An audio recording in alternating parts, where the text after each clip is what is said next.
यस्सु मसीह के मुकद्दस और मुबारक नाम में आप सबको जो इस वक्त फिजिकली इस क्लास में मौजूद हैं और वो सब जो ऑनलाइन जूम, फेसबुक और यूट्यूब के जरिए से हमारे साथ हैं, आप सबको बहुत ज्यादा सलाम। हमने पिछले हफ्ते एक नया कोर्स शुरू किया जिसका नाम है गॉड एंड मैरिज बिब्लिकल, मैं पूरा नाम बताता हूं, biblical foundations of Christian marriage, biblical foundations of Christian marriage, मसीही शादी की बाइबली बुनियादें। पहला लेक्चर पिछले हफ्ते हुआ जिसमें हमने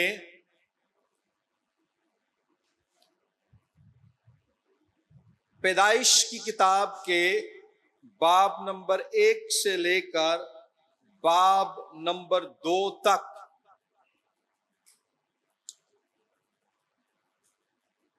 आदम और हव्वा की तख्लीक, उनके खुदा की सूरत पर पैदा किए जाने और शादी में मियां और बीवी के जो रोल्स हैं, किरदार हैं, उन पर बात की। मैं चंद मिनटों में दोहराने लगा हूं। हमने देखा कि तमाम इंसानी रिश्तों में से मियां और बीवी का रिश्ता it is the most intimate, ये सबसे ज्यादा करीबी रिश्ता होता है।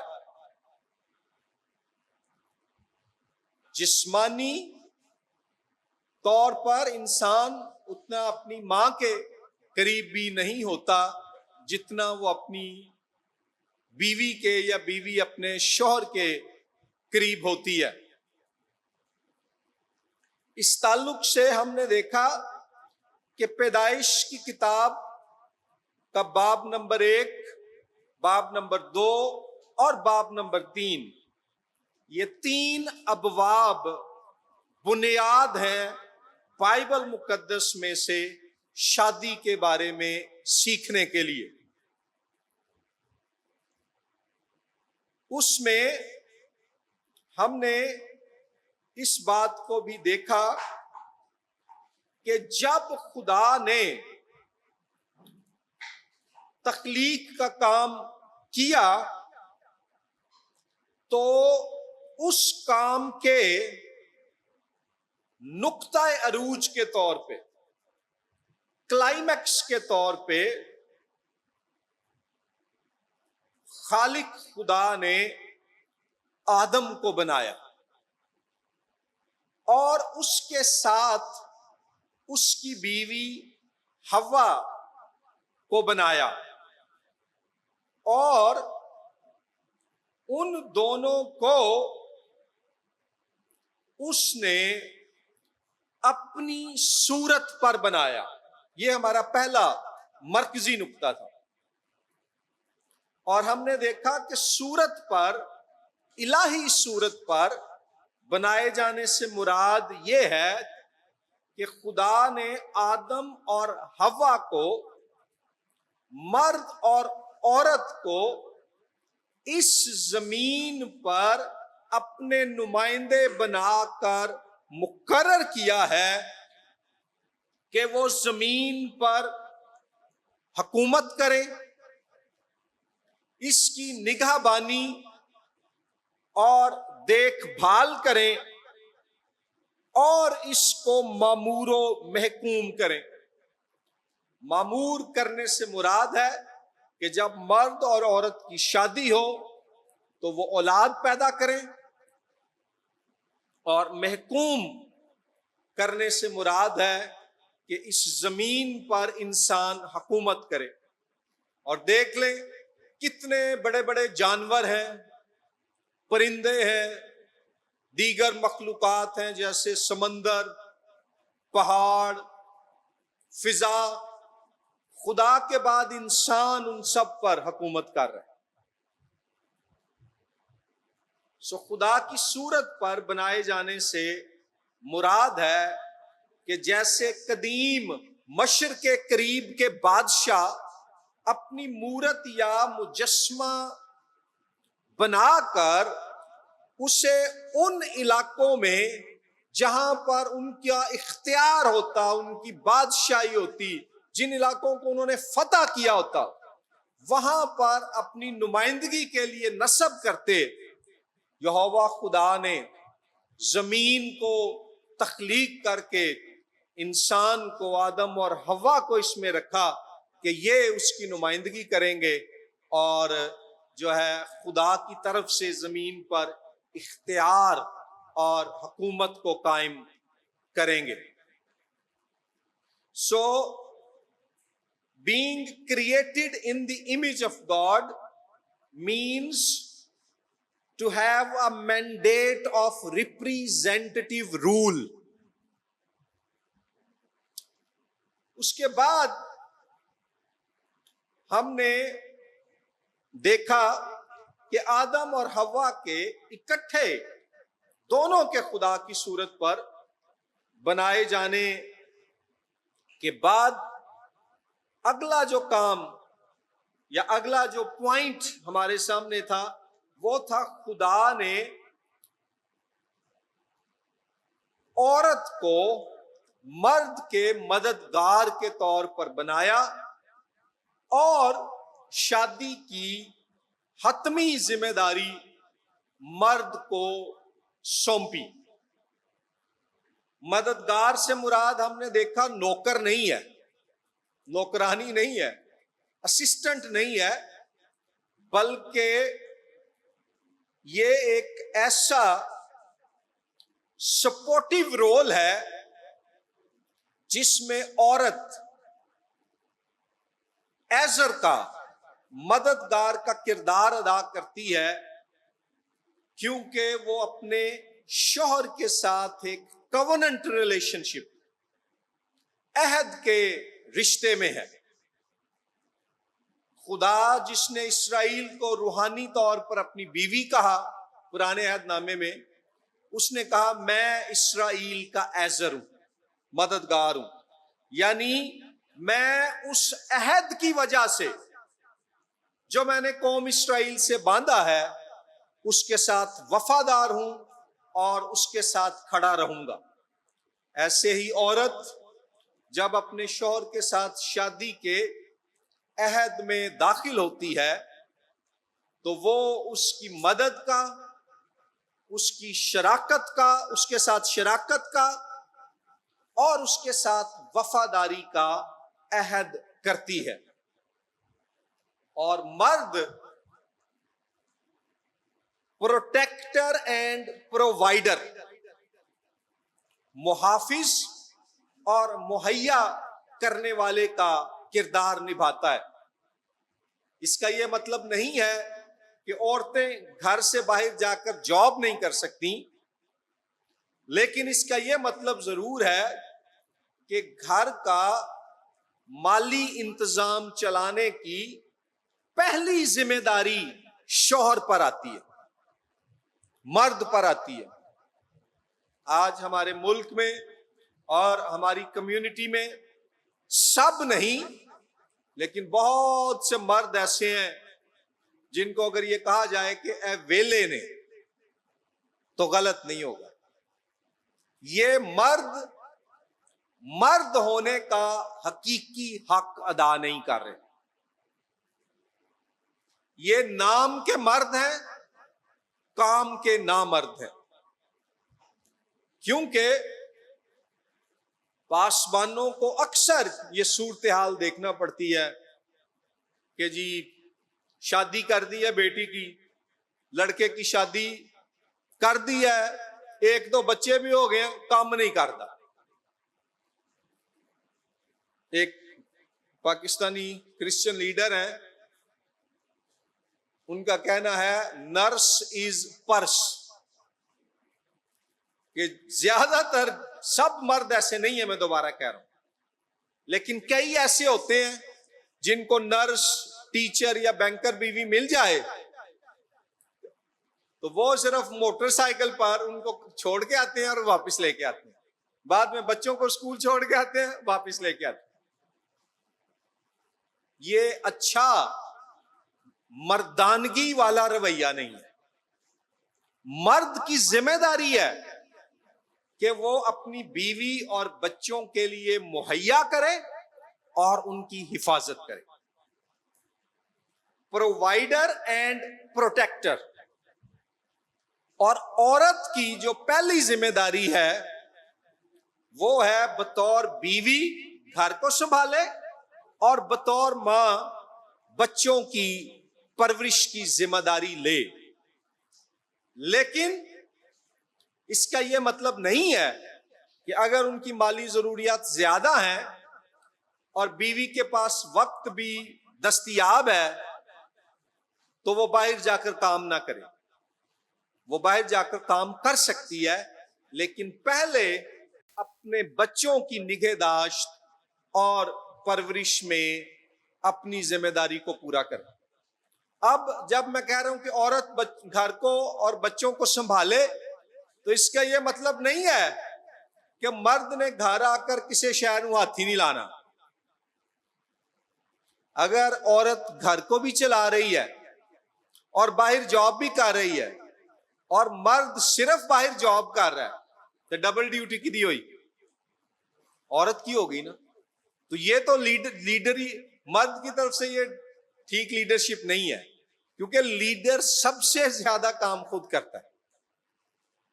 लीडर सबसे ज्यादा काम खुद करता है। तो उसमें मर्द की यह जिम्मेदारी है कि वो अपनी बीवी का ख्याल रखे जैसे अपने बदन का रखता है, उसकी सेहत का, उसके जज्बात का, एहसासात का, और अमली तौर पर भी उसकी मदद करे। मैं एक फैमिली में था, क्रिश्चियन फैमिली थी कनाडा में, तो मुझे बड़ी खुशी हुई ये सुनकर, वहां एक नौजवान क्रिश्चियन बेटी थी, तो वो मुझे बता रही थी, पाकिस्तानी है, उसका शौहर श्रीलंकन है लेकिन क्रिश्चियन है, मसीह का पैरोकार है। वो कह रही थी कि हर हफ्ते मेरा हस्बैंड जब उसको छुट्टी होती है तो वो कहता है कि आज तुम रेस्ट करो, क्योंकि पूरा हफ्ता मैं सुबह से शाम तक गया होता हूं, तुमने घर में सारी चीजें करनी है, कुकिंग, क्लीन, सारी जिम्मेदारी, शॉपिंग, फिर बच्चों को स्कूल छोड़ के आना, लेके आना, बड़ी चीजें तुम करती हो। वो कहती है हफ्ते को, वो कहता है आज नाश्ता मैं बनाऊंगा। शाम को वो कई दफा कहेगा कि आज जो है ना मैं बारबेक्यू पर कुछ चीजें तैयार कर दूंगा। और वो कह रही थी मैं अपने शौहर के लिए खुदा का शुक्र अदा करती हूं। मैं गया श्रीलंकन जो मिल गया, पाकिस्तानी हो तो छुट्टी वाले दिन बहुत ही डिमांडा करता है, आज मैनू छुट्टी है, सोफे दे या बेड ते लंबे पै जाएगा, कहेगा मैनू ए भी दे, ए भी दो, ए भी। लेकिन यह लीडरशिप नहीं है। लीडरशिप में दो बातें हैं इफ्सियों के खत की रोशनी में, मोहब्बत और खिदमत। मोहब्बत और खिदमत। मेरी बेटी स्कूल जाती है, वो तीसरी क्लास में है, तो उर्दू का मजमून उसे मुश्किल लगता है। मेरी बीवी एक गैर मुल्क से है, तो वो उसने खुद उर्दू सीखी है और वो मेरी बेटी को उर्दू पढ़ाती थी, अभी भी पढ़ाती है थोड़ी थोड़ी, लेकिन उसको ना बड़ा मुश्किल लग रहा था। तो और मेरी बेटी को चूंकि उर्दू मुश्किल लगती है, तो ऐसे स्टूडेंट को जो पहले ही वो मजमून ना पढ़ना चाहे और वो आपका वो मजमून ना हो जिस पर आपको बुरा हासिल है, तो और भी मुश्किल है। तो मैंने उसको कहा चलें ठीक है, मैं उसको पढ़ाया करूंगा। तो जब मैंने पिछले 1-1.5 हफ्ते से पढ़ाना शुरू किया है, हर दूसरे दिन घंटा या 2 घंटे, तो उससे मुझे एहसास हुआ है कि मेरी बीवी कितनी ज्यादा मेहनत करती थी। क्योंकि मेरी बेटी बाकी सब मजमूनों में बहुत लायक है, उर्दू में उसे इतना ज्यादा मोटिवेट करना पड़ता है। कल पहले 45 मिनट तो मुझे उसको मोटिवेट करने में लग गए। जब मैंने देखा नहीं मानी, फिर थोड़ा सा मैंने पाकिस्तानी बाप वाला रूप डाला और थोड़ा सा उसको डराया धमकाया, मारा नहीं, उस पे चीखा भी नहीं, लेकिन उसको मैंने बताया अगर आप ये नहीं करोगी तो फिर ये होगा, ये नहीं करोगी ये होगा। फिर उसने जल्दी जल्दी काम करना शुरू कर दिया। तो इसमें क्या है कि बीवी मददगार है, हेल्पर है, शोहर लीडर है, लेकिन लीडर होते हुए उसने मसीह जैसी मोहब्बत और खिदमत दिखानी है, और बीवी ने खुदा जैसी वफादारी और शराकत दिखानी है। इसमें नौकर और मालिक वाला तस्वुर हरगिज नहीं है। और एक बहुत ही घटिया बात हमारे कल्चर में जो कही जाती है कि जी औरत जो है मर्द के पांव की जूती है, ये बहुत काबिल एतराज, घटिया और बुरी बात है। कलाम के मुताबिक खुदा ने अलामती तौर पर औरत को मर्द की पसली से निकाला, जिसका मतलब है उसके दिल के करीब से, ताकि शोहर अपनी बीवी से मोहब्बत रखे, उसकी हिफाजत करे और मसीह जैसी मोहब्बत के साथ उसे और अपने बच्चों को लीड करे। उसके बाद हमने देखा कि एक मर्द है और एक ही औरत है, इसीलिए मसीहत में कसरत अज़दवाज, पॉलीगमी की इजाजत नहीं है। फिर हमने देखा कि 2 फर्क सेक्सेस हैं। खुदा ने मर्द और मर्द की शादी नहीं कराई, ना ही खुदा ने औरत और औरत की शादी कराई है कि एडम और स्टीव या हैना और एना, ऐसा नहीं है। एडम एंड ईव है। सो इसीलिए मसीहियत हम जिन्स परस्ती की शादी को शादी नहीं मानती, बल्कि खुदा की मर्जी के खिलाफ गुनाह करार देती है। अमेरिका में, यूरोप में हो रहा है, इंडिया में भी सुप्रीम कोर्ट ने इजाजत दी हुई है, लेकिन बाइबल मुकद्दस इसके खिलाफ है।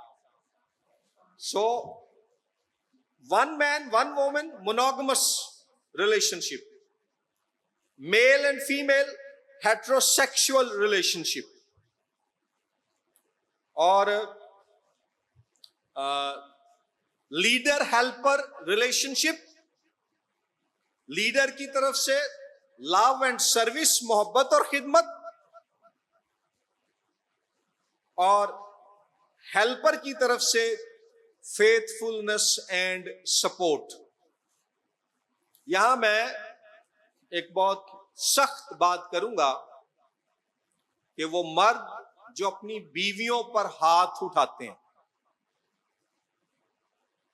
वो जालिम, खुदा के नाफरमान और उस अहद से बेवफा हैं जो उन्होंने शादी के वक्त बांधा था। ये एक घिनौना, मकरू और काबिले तनकीद अमल है, क्योंकि ये उस अहद की खिलाफ वर्जी है जो आप शादी के वक्त बांधते हैं। फिर इस रिश्ते में हमने देखा कंपेनियनशिप भी है, और शादी में अगरचे रोल्स, जिम्मेदारियां दोनों की फर्क है, लेकिन एसेंस के एतबार से, जिसमें हमने बात की थी dignity, worth, dignity and significance, वकार, कद्र कीमत और अहमियत, उस लिहाज से मर्द और औरत दोनों बराबर है। और दोनों यूनिक है, खुदा की तरफ से मुनफरिद है, लेकिन इक्वली सिग्निफिकेंट है।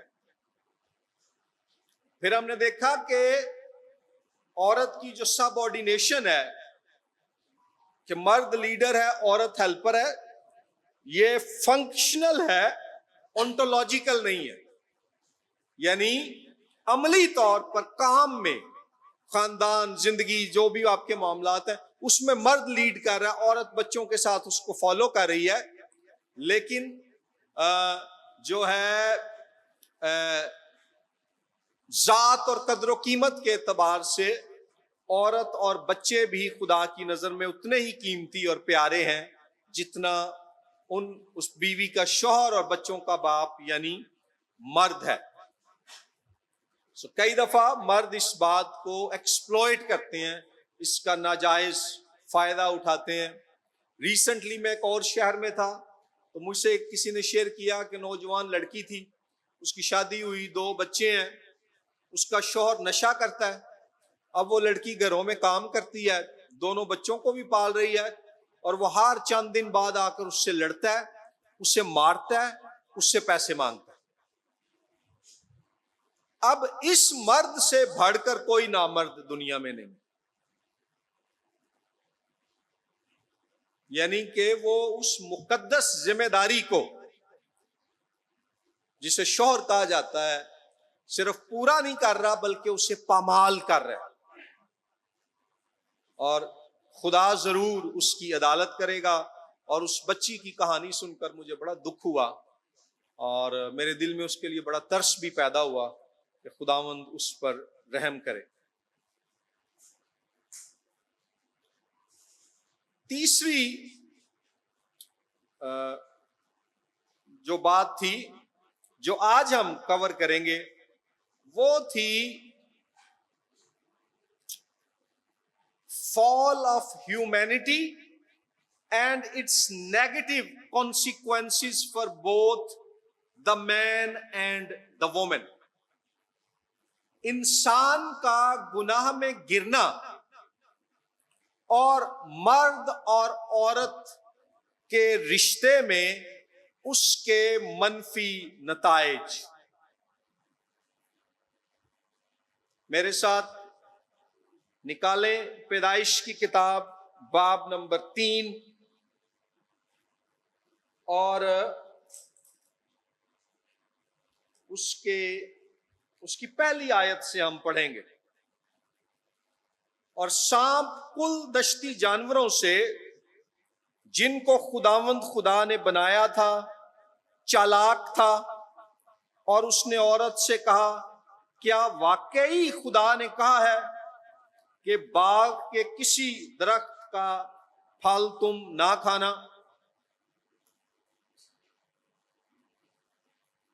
औरत ने सांप से कहा कि बाग के दरख्तों का फल तो हम खाते हैं, पर जो दरख्त बाग के बीच में है उसके फल की बाबत खुदा ने कहा है कि तुम ना तो उससे खाना और ना छूना, वरना मर जाओगे। तब सांप ने औरत से कहा कि तुम हरगिज ना मरोगे, बल्कि खुदा जानता है कि जिस दिन तुम उसे खाओगे तुम्हारी आंखें खुल जाएंगी और तुम खुदा की मानिंद नेको बद के जानने वाले बन जाओगे। औरत ने जो देखा कि वो दरख्त खाने के लिए अच्छा और आंखों को खुशनुमा मालूम होता है और अकल बख्शने के लिए खूब है, तो उसके फल में से लिया और खाया और अपने शौहर को भी दिया और उसने खाया। तब दोनों की आंखें खुल गईं और उनको मालूम हुआ कि वो नंगे हैं, और उन्होंने इंजीर के पत्तों को सीकर अपने लिए लुंगियां बनाई। और उन्होंने खुदावंद खुदा की आवाज जो ठंडे वक्त बाग में फिरता था सुनी, और आदम और उसकी बीवी ने अपने आप को खुदावंद खुदा के हुजूर से बाग के दरख्तों में छुपाया। तब खुदावंद खुदा ने आदम को पुकारा और उससे कहा कि तू कहाँ है।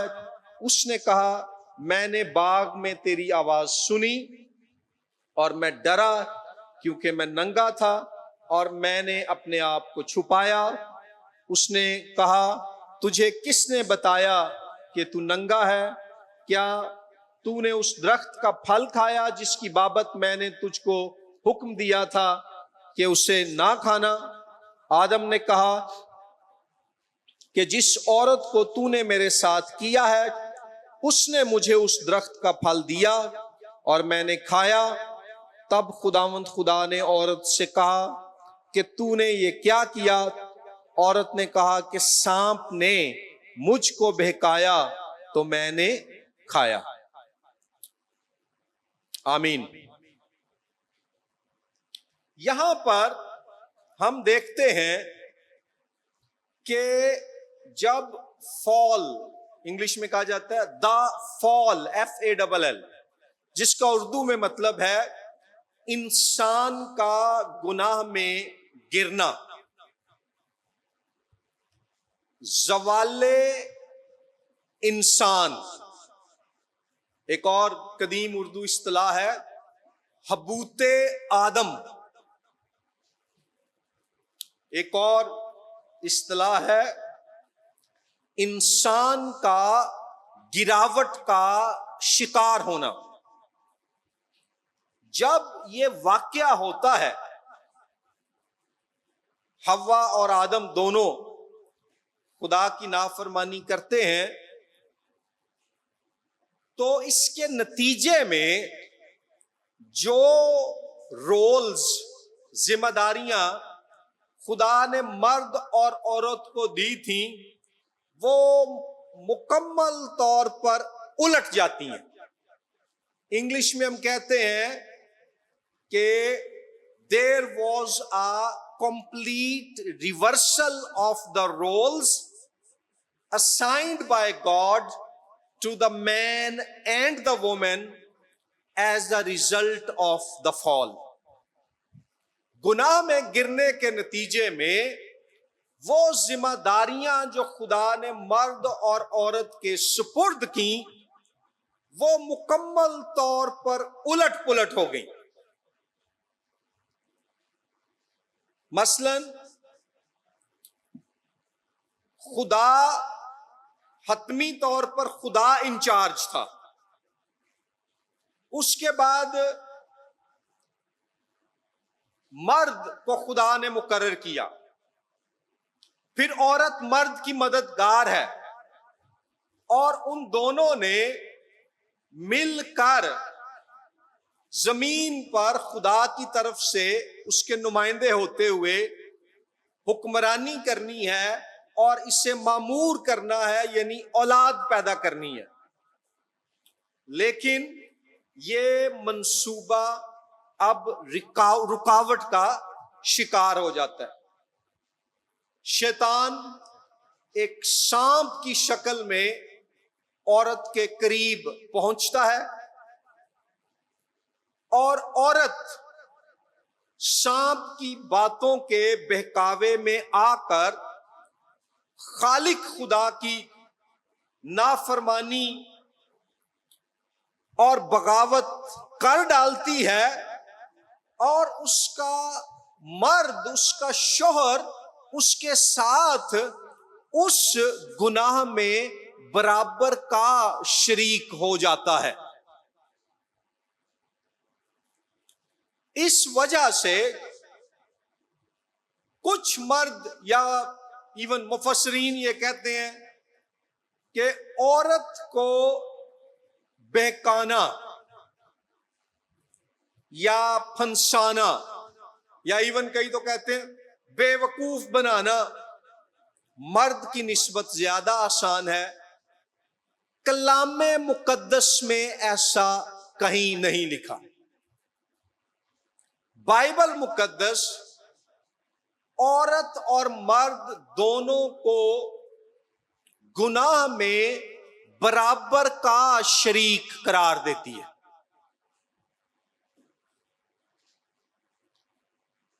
जितना मर्द कसूरवार, उतनी ही औरत कसूरवार, और जितनी औरत कसूरवार उतना ही मर्द गुनाहगार। यीशु मसीह ने जब गुनाहों के लिए कफारा दिया, गुनाहों की माफी के लिए, तो कहीं नहीं उसने लिखा कि या कहा कि औरत का गुनाह ज्यादा था तो औरत की खातिर मैं ज्यादा कफारा दे रहा। नहीं, ये एक कल्चरल माइंड सेट है कुछ मर्दों का जो गलत है कि a woman is more susceptible to temptation than man, कि औरत मर्द की निस्बत आजमाइश में गिरने के लिए ज्यादा गैर महफूज होती है। बाइबल मुकद्दस ये तालीम नहीं देती। दोनों की अपनी अपनी खूबियां हैं और अपनी अपनी खामियां, स्ट्रेंथ्स भी हैं और वीकनेसेस भी हैं। बल्कि कलाम का जो मतन है, इसकी रोशनी में खुदा की नजर में मर्द औरत से ज्यादा जिम्मेदार है गुनाह में गिरने के लिए। क्यों? इसलिए कि मर्द को लीडर बना मुकर्रर किया गया था। Ultimate responsibility according to the text मर्द पर आती है, क्योंकि लीडरशिप और प्रोटेक्शन की जिम्मेदारी उसे दी गई। यह आदम की जिम्मेदारी थी कि वो अपनी बीवी की हिफाजत करता और उसको इस तौर से लीड करता कि वो एक गैर मखलूक यानी शैतान के बहकावे में ना आए। इसलिए जब शैतान औरत के पास आता है और मर्द जो है उसका लीडर और मुहाफिज वो वहां मौजूद ही नहीं है, तो उसकी जो गैर हाजिरी है, उसकी जो एब्सेंस है, उसको ज्यादा कसूरवार ठहराती है, ज्यादा जिम्मेदार करार देती है। और ना सिर्फ वो अपनी बीवी की बात मानता है और उस गुनाह में शरीक होता है, बल्कि वहां पर मौजूद ना होने की वजह से भी वो खुदा की नजर में जिम्मेदार ठहरा कि तू कहां था उस वक्त। क्योंकि मतन में कहीं नहीं लिखा कि खुदा ने औरत से भी कहा कि तूने नेको बद की पहचान के दरख्त का फल नहीं खाना। बाइबली मतन यही बताता है कि ये हुक्म खुदा ने आदम को दिया था और as a leader and protector Adam की जिम्मेदारी थी कि वो अपनी बीवी को ये हुक्म कम्युनिकेट करता खुदा की तरफ से और उसके साथ रहता और शैतान और उसके आजमाइशी हमलों से अपनी बीवी की हिफाजत करता। लेकिन उसकी जो एब्सेंस है और फिर उसकी पार्टिसिपेशन, उसकी गैर मौजूदगी और उसकी शिरकत जो है, उसे खुदा की नजर में कसूरवार ठहराती है कि उसने उस एजाज की जो खुदा ने उसे दिया था कि बतौर लीडर तू अपनी बीवी का प्रोटेक्टर और प्रोवाइडर है, उसका मुहाफिज और उसके लिए मुहैया करने वाला है, तू उस जिम्मेदारी को पूरे तौर पर सर अंजाम देने में नाकाम हुआ है। इसलिए तू उसके साथ बराबर का सजावार है, एक लिहाज से ज्यादा सजावार है। इसीलिए अगर आप गौर करें तो खुदा आयत नंबर 9 में क्या लिखा है? खुदा ने आदम को पुकारा, शौहर को उसने पुकारा, लीडर को पुकारा, तू कहां है? जिससे ये पैगाम मिल रहा मतन से कि खुदा की नजर में वो ज्यादा जिम्मेदार है। फिर इसकी तस्दीक यूं भी होती है कि रोमियो 5:12-14 में मुकद्दस पौलुस रसूल भी आदम के ताल्लुक से बात करता है कि आदम गुनाह में गिरा हालांकि पहले तो गुनाह औरत ने किया था ना, लेकिन वो आदम को इसलिए जिम्मेदार करार दे रहा है क्योंकि हुक्म उसे दिया गया था, हिफाजत उसने करनी थी और जो है लीड उसने करना था। ये मेरे से देख लें हवाला,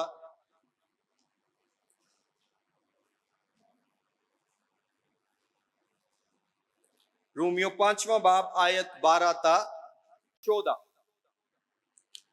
बस जिस तरह एक आदमी के सबब से गुनाह दुनिया में आया और गुनाह के सबब से मौत आई और यूं मौत सब आदमियों में फैल गई, इसलिए कि सब ने गुनाह किया।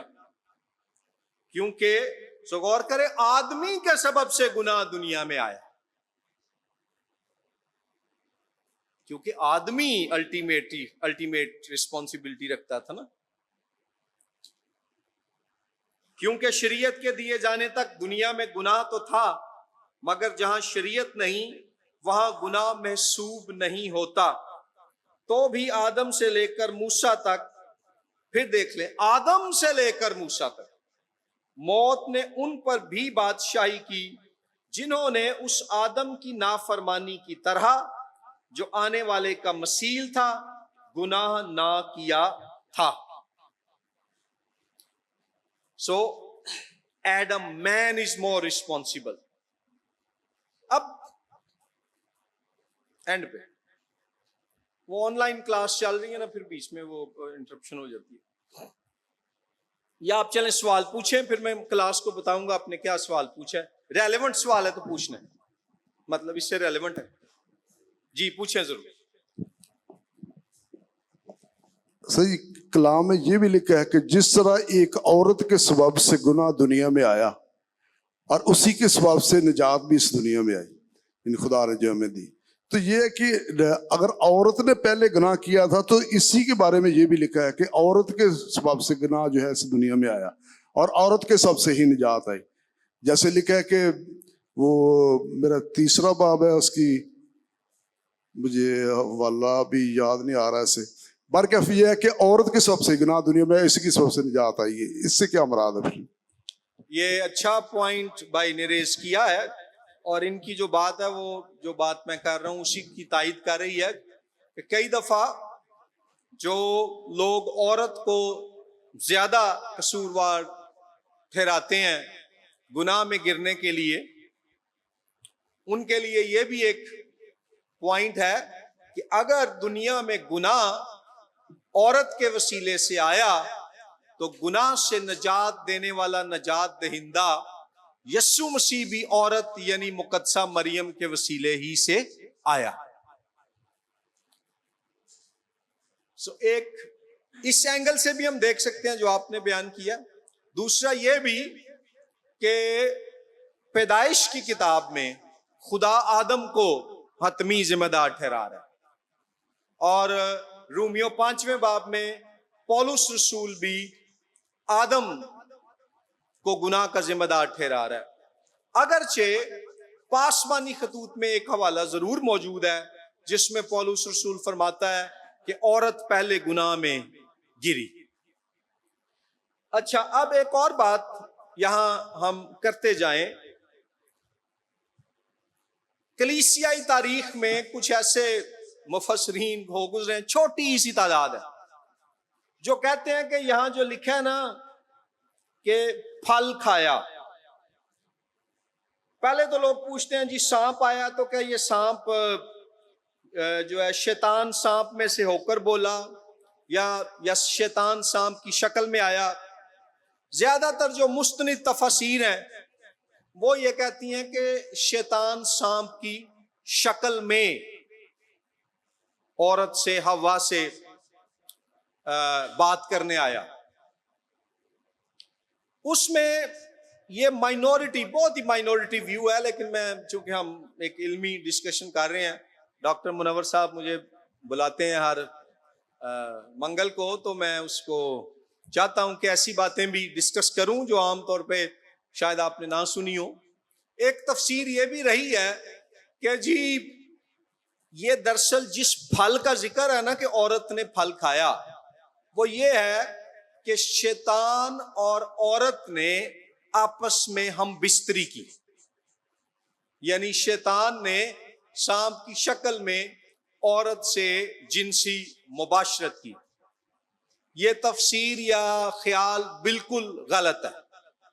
दूर दूर तक बाइबल मुकद्दस में ऐसा कोई इशारा नहीं मिलता, लेकिन चर्च हिस्ट्री में कुछ लोगों ने ऐसे भी अंदाजे लगाने की कोशिश की है। बाइबली मतन बड़ा वाज़े है कि औरत ने वो फल खाया और फिर उसने अपने शोहर को भी दिया। तो अगर हम ये कहें कि फल खाने से मुराद है कि औरत ने शैतान के साथ जिनसी बदफेली की, तो फिर तो लिखा है वो उसने अपने शोहर को भी दिया। तो क्या आदम ने भी फिर जो है शैतान के साथ, और शैतान ने आदम के साथ जिनसी बदफेली की है? तो ये बड़ी इलॉजिकल और अनरीजनेबल इंटरप्रिटेशन है, एक बेमंतकी, बेतुकी और नामाकूल तफसीर है। लेकिन मैंने पाकिस्तान में भी कई लोगों से ये सुनी है, और जब वो बताते हैं तो ऐसे बताते हैं जिਵੇਂ को बड़ी भेत दी नवी गल दसन लगे, और अक्सर खूड़ियां ते बैठिया दसदे ओ मुंडिया दस ओ केड़ा फल अदन चों ने खादा। तो जब आप कहेंगे जी बाइबल च इस फल का कोई नहीं ना लिखा, ओ मैं तेनू दसना तो ये वाली गलत तफसीर सुना देंगे जिसका बिब्लिकल टेक्स्ट से कोई ताल्लुक ही नहीं बनता। जब मैं अभी छोटा लड़का था, शायद 16 साल का था, तो एक दफा इसी तरह एक फौतगी हुई, तो एक फूडी थी, वो दरी पे बैठे थे, तो वहां एक बाबा जी थे, बुजुर्ग थे, उन्होंने वहां सवाल पूछा, ओ केड़ा नबी सी जिदी कवर 3 साल समुंदर च फिरदी रही। तो 15-16 साल की उम्र में इंसान बच्चा ही होता है। मैं 2-3 रातें सोचता रहा, यार कैसी कबर होगी जो मतलब 3 दिन रातें समंदर में फिरती रही है, और उस नबी की लाश उस कबर के अंदर है। मैं काफी बाइबल को थोड़ा बहुत खंगाला भी, मुझे वो नाम नहीं मिला। तो वो हमारे मोहल्ले में रहते थे, तो मैं उनके घर चला गया मैं कहा जी बुजुर्गो मैनू दसो केड़ा नबी सी। तो वो कहते हैं यूना नबी। तो मैंने कहा यूना नबी कितों आ गया? वो तो लिखा वो मछली के पेट में था, और वो मछली 3 दिन जो है वो समंदर में फिरती रही। कहते हैं ऐ ही तो भेद दी गल है। तो लोग कई दफा ना इस चक्कर में ना कि कोई नवी गल दसो, नवा मुकाशफा सुनाओ, वो ऐसी ऐसी गलत और अजीब तफसीरें करते हैं कि इंसान जो है ना बाद में वो हक्का बक्का रह जाता है। एक ये थी, एक और सवाल थियोलॉजियंस ने पूछा है, माहिरीन इल्म इलाही ने पूछा है, और इस सवाल को 2 तरह से पूछा जाता है, क्योंकि हम शादी की बात कर रहे हैं, मर्द और औरत की, कि आदम और हवा को जब खुदा ने पैदा किया तो इंसान की कुव्वत और तवानाई के एतबार से वो कितनी उम्र के होंगे, या कितनी उम्र उनकी हो सकती थी। और इससे रिलेटेड दूसरा सवाल ये करते हैं कि जब हम नए आसमान और नई जमीन में खुदा के साथ रहेंगे तो तब हमारी उम्रें क्या होंगी। अब मैं ख्याल शेयर करने लगा हूं, इसका बाइबल में जिक्र नहीं है, लेकिन इसके बारे में एक ख्याल ये है कि आदम की उम्र 30 साल थी। अब बाइबल में कहीं नहीं लिखा, लेकिन एक थियोलॉजियन का यह ख्याल है, क्योंकि जो 30 साल की उम्र होती है उस एज में इंसान जिस्मानी तौर पर तजर्बे के लिहाज से हर एतबार से ना एक जिस तरह एक मुकम्मल मर्द नहीं बन जाता, जो अभी जवान भी है और उसके पास अब जिंदगी का भी तजर्बा आ गया है, उसकी शादी भी हो गई है, तो वो एक जिम्मेदार पूरा मर्द जो होता है ना आदमी, वो 30 साल की उम्र में होता है। इसलिए जो है ना उसकी उम्र 30 साल थी। और फिर उस थियोलॉजियन का ये भी ख्याल है, इसीलिए यहूदियों में यहूदी रबी कहलाने के लिए, शरीयत का उस्ताद कहलाने के लिए भी जो है ना उम्र 30 साल होना लाजमी थी। इसी वजह से यीशु मसीह ने 30 साल की उम्र में खिदमत का आगाज किया। कि उस वक्त वो खुदा और इंसान की मकबूलियत में जो है पूरे तौर पर जो है दाखिल हो चुका है, और अब वो आदम की मानिंद 30 साल का है, अब वो यहूदी रबी भी कहला सकता है। और इस थियोलॉजियन का ये भी ख्याल है, इसीलिए जब नया आसमान और नई जमीन होगी तो उसमें हमारी उम्रें 30 साल होंगी।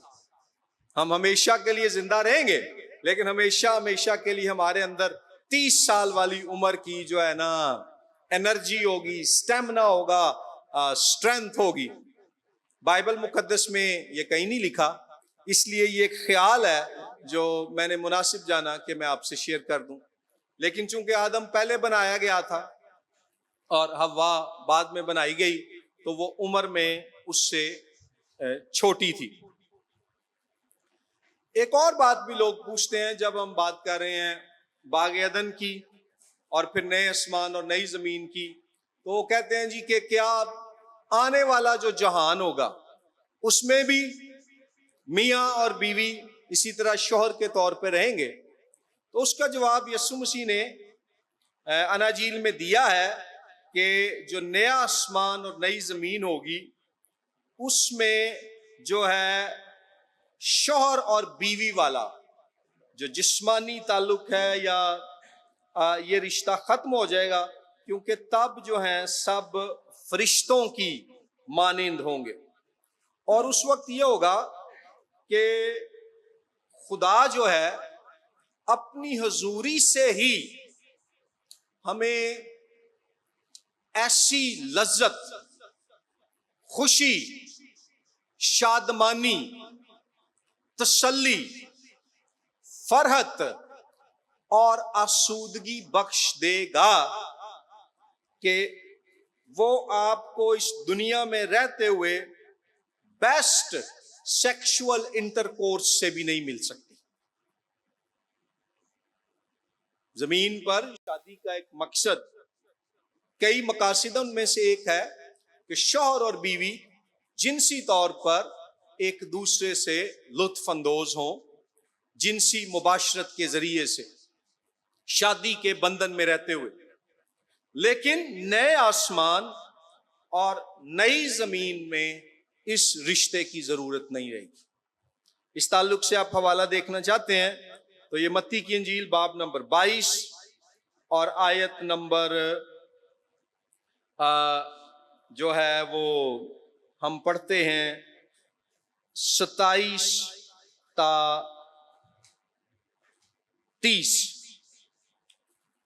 यीशु मसीह फरमाते हैं, पहले उनसे सवाल किया जा रहा है, सबके बाद वो औरत भी मर गई, यानी 7 शौहरों बाद वो औरत भी मर गई। बस वो क़यामत में उन 7 में से किसकी बीवी होगी, क्योंकि सब ने उससे ब्याह किया था।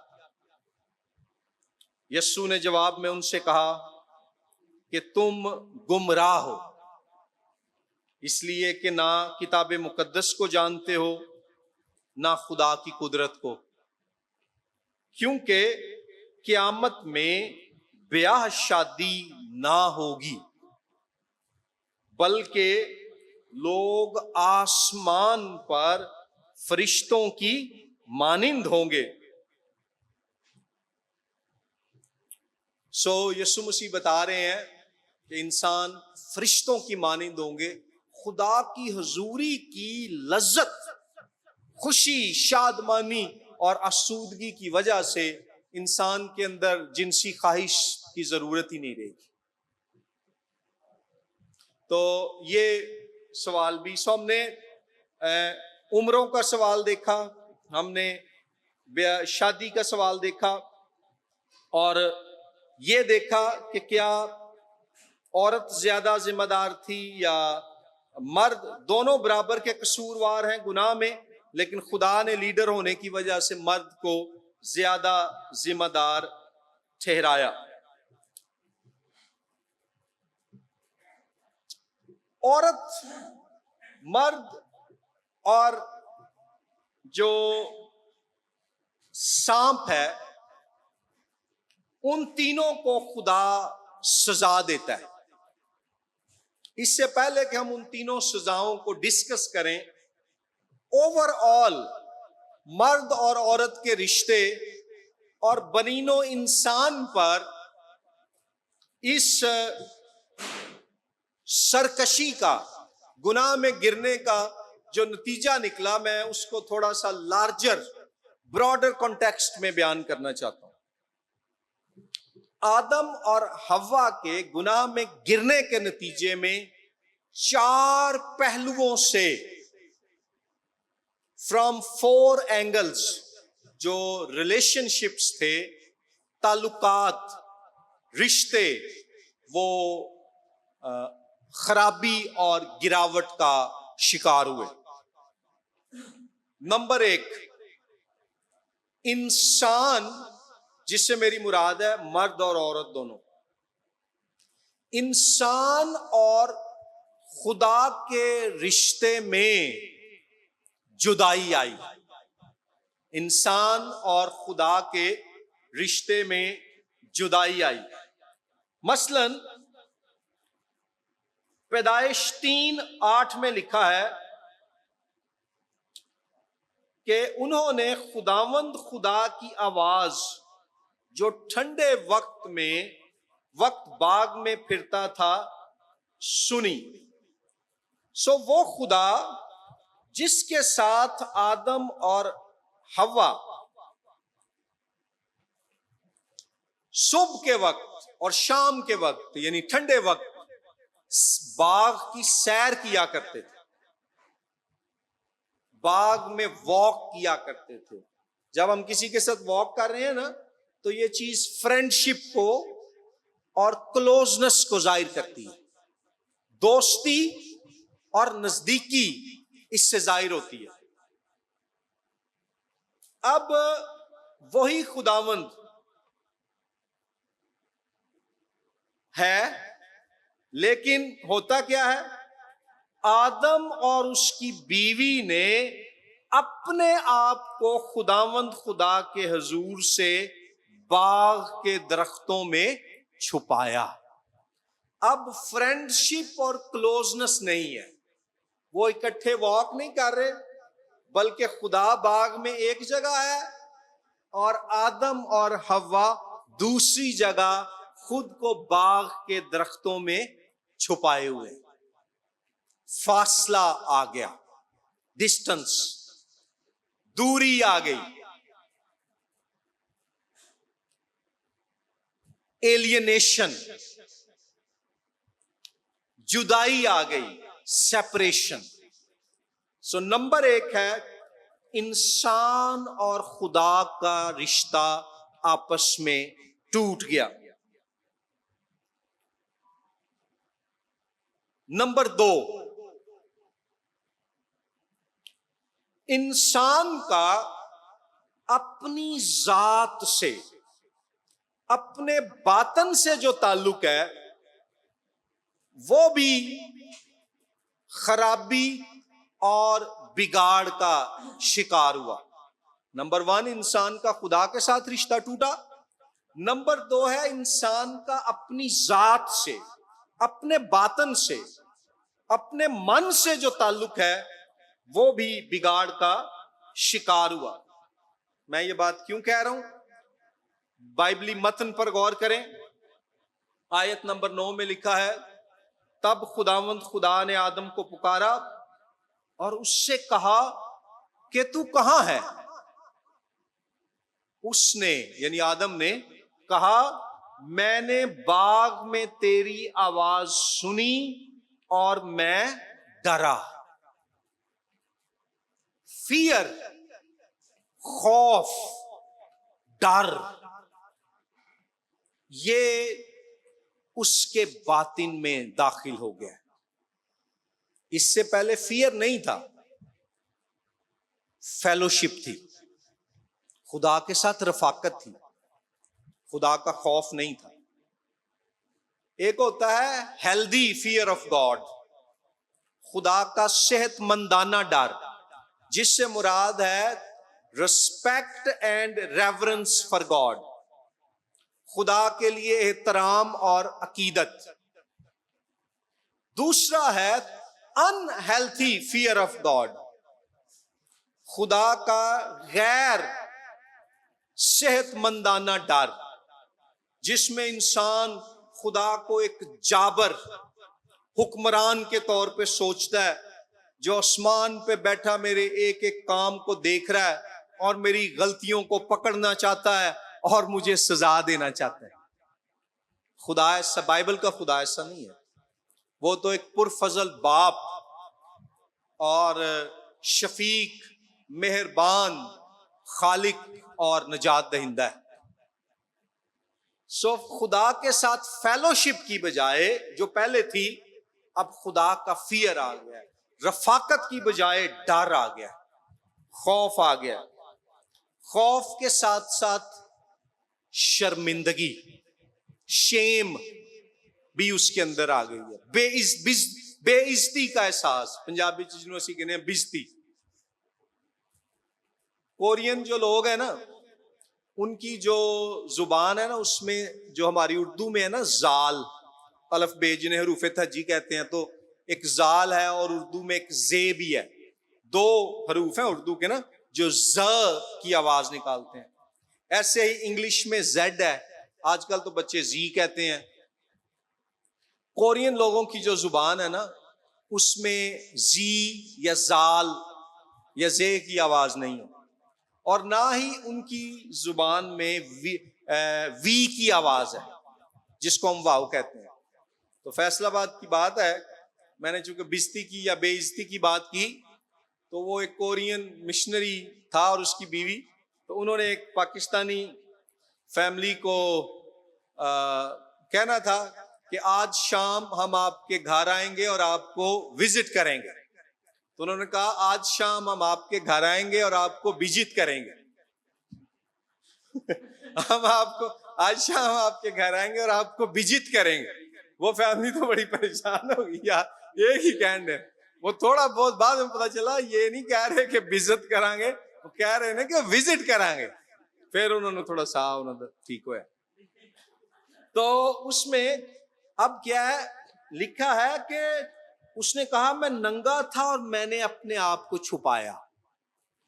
ऊपर आप गुनाह से पहले इनके बारे में पढ़ें, देखें जरा पैदाइश 2 बाब और 25वीं आयत। लिखा है और आदम और उसकी बीवी दोनों नंगे थे और शर्माते ना थे। गुनाह में गिरने से पहले आदम और हव्वा की सोच में, नफ्सियात में शर्मिंदगी और खौफ नहीं है, क्योंकि वो मासूम है। लेकिन गुनाह में गिरने के बाद अब शर्मिंदगी और खौफ आदम की नफ्सियात में दाखिल हो गया। और आज देख लें, जिंदगी में जिन कुव्वतों का हमें मुकाबला करना पड़ता है, जो बड़ी बड़ी गिरफ्त रखती हैं इंसानों पे, उनमें एक का नाम है फियर, डर, खौफ। बहुत सी बातें हम कर सकते हैं लाइफ में, नहीं कर पाते। किसकी वजह से? डर की वजह से, खौफ की वजह से।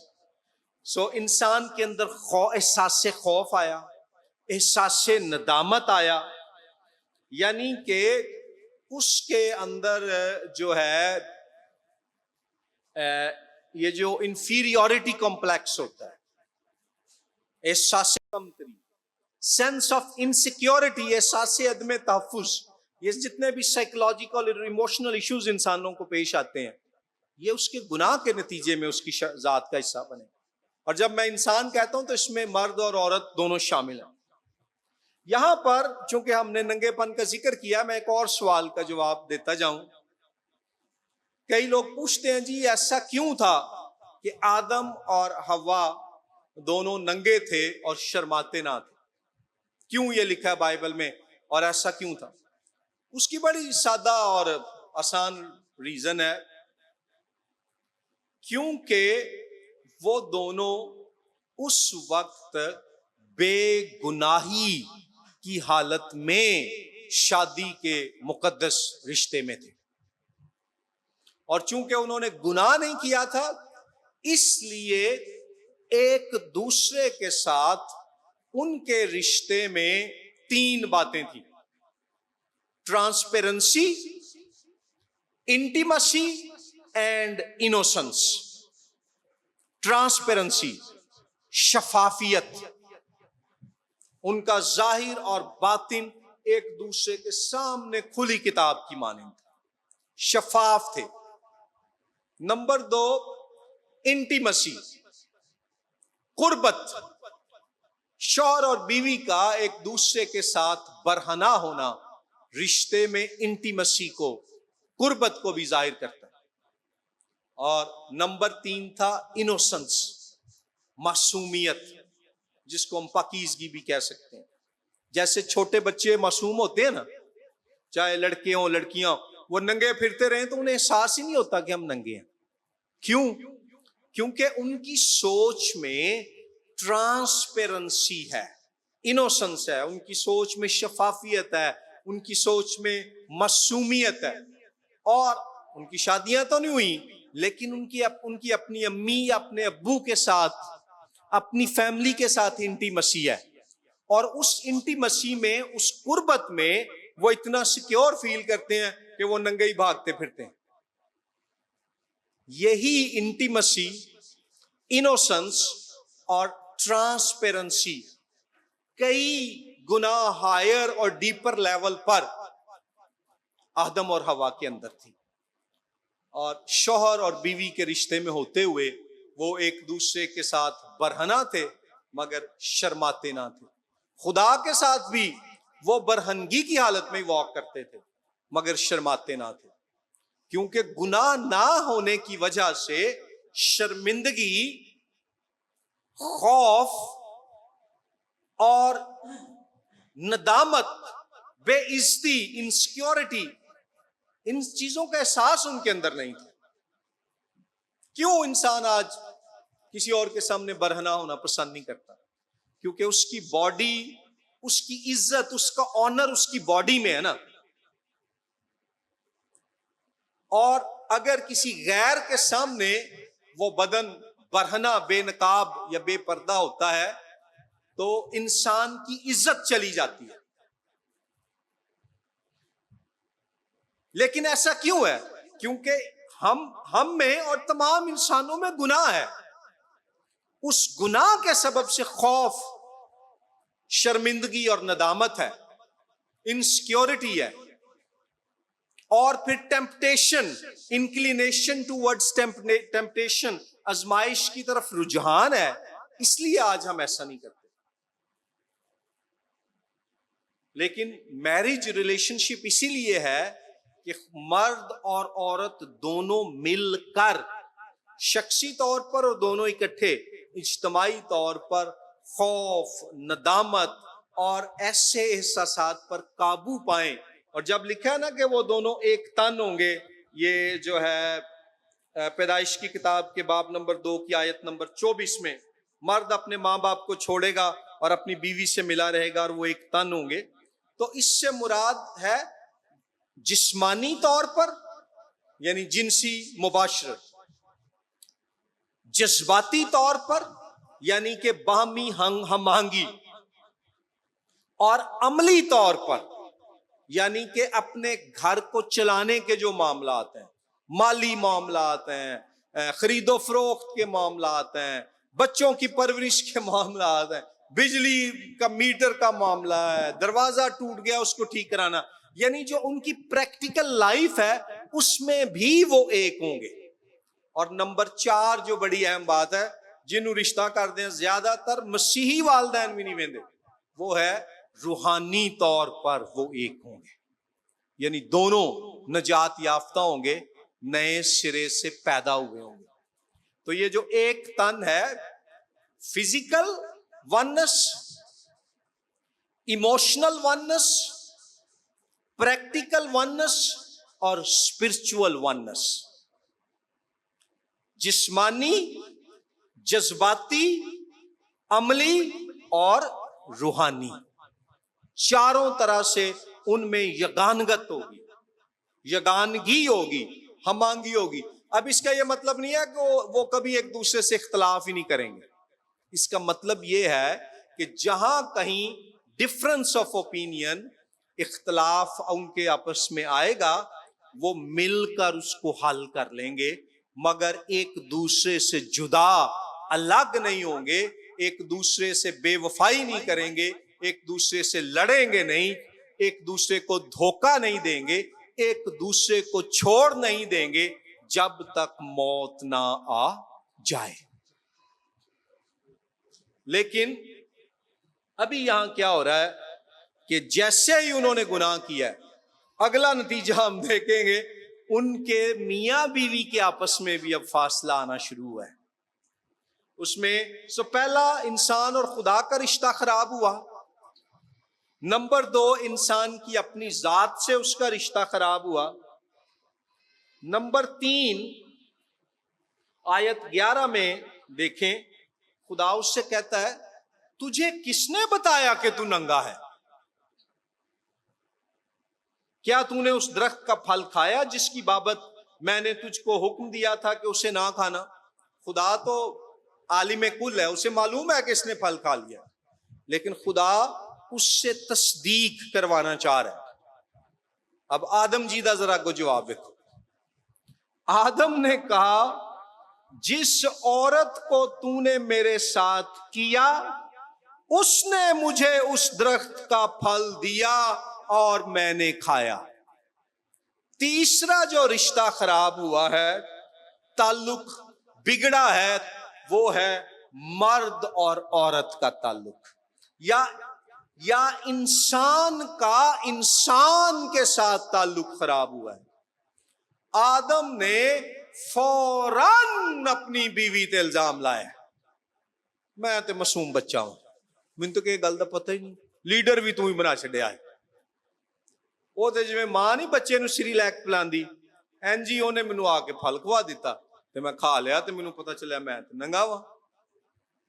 वो बतौर लीडर जिम्मेदारी नहीं ले रहा और औरत को साथी इंसान को इल्जाम दे रहा है। और साथ ही सिर्फ औरत को नहीं इल्जाम दे रहा, खुदा पर भी इल्जाम लगा रहा है। जरा गौर करें, लिखें क्या लिखा है आयत 12 में, जिस औरत को तूने मेरे साथ किया, सारा कसूर तो तेरा है, तू ही मैनू बनाया, तू ही मेरी पसली च ऑपरेशन किया, ओनू कढ़ दिता, मैं ओदे बारे एडी जबरदस्त नज़म भी कह दी थी कि ये तो मेरी हड्डियों में से हड्डी और मेरे गोश्त में से गोश्त है। इब्रानी जुबान में जो है ये जो है ना, पैदाइश दूसरे बाब की आयत नंबर 23, जहां लिखा है, और आदम ने कहा कि ये तो अब मेरी हड्डियों में से हड्डी और मेरे गोश्त में से गोश्त है, इसलिए वो नारी कहलाएगी क्योंकि वो नर से निकाली गई। इब्रानी जुबान में ये शायरी है। जब गुनाह नहीं ना किया और खुदा औरत को आदम के पास बनाकर लाता है, तो इन्ना प्यार आया है, सब तो पहला शेर सुटे ने, शायरी की थी। और जब उसने फल खाया और ओदी मन के आपी भी खा लिया, खुदाया तेरा भी कसूर है ते एदा भी कसूर है, रब दी भी गलती है ते मेरी बुढ़ी दी भी गलती है, मैं तो मासूम काका हां। तो क्या है, इंसान का इंसान के साथ भी रिश्ता यहां टूटता है। बहुत से इंसान आज भी ऐसे करते हैं, मर्द भी करते हैं, औरतें भी करती हैं, जिम्मेदारी नहीं लेते, दूसरों पर इल्जाम लगा देना, खुदा पर लगा दिया इल्जाम, दूसरे इंसानों पे लगा दिया, मेरे मां बाप का कसूर है, मेरी बीवी का कसूर है, मेरे बच्चों का कसूर है, मेरे भाइयों का कसूर है, मेरे बड़े भरा का कसूर है, फुफी का कसूर है, मुआशरे का कसूर है, जरदारी का कसूर है, काम तू आप ही नहीं करता, नौकरी लभदा नहीं, ओनू करप्ट के ही जा रहे हैं। आज दुनिया में बहुत से इंसान ऐसे। एक्चुअली हमारी जो इंस्टिंक्ट है ना, प्राइमरी इंस्टिंक्ट, जो हमारा अवली रुझान होता है, वो यही होता है कि मैं कोई किसी और को ढूंढूं और उसको जिम्मेदार ठहरा दूं। तो यहां पर हम देखते हैं कि जिदे ਲਈ ਵੱਡੇ ਵੱਡੇ सोने सोने शेर सुटदा हुंदा ही कौन कहता है कि उसने मुझे उस दरख्त का फल दिया और मैंने खाया, खादा मैं, ये स्वाद मैं लिया, पर उन्हें दिता है, उन्हें आदे दी मैं ना खांदा, मैं उन्होंने क्या ही मैनू दे, वे लीडर तो तू है। और यहां देखे क्या लिखा है, खुदा कहता है जिसकी बाबत मैंने तुझको हुक्म दिया था।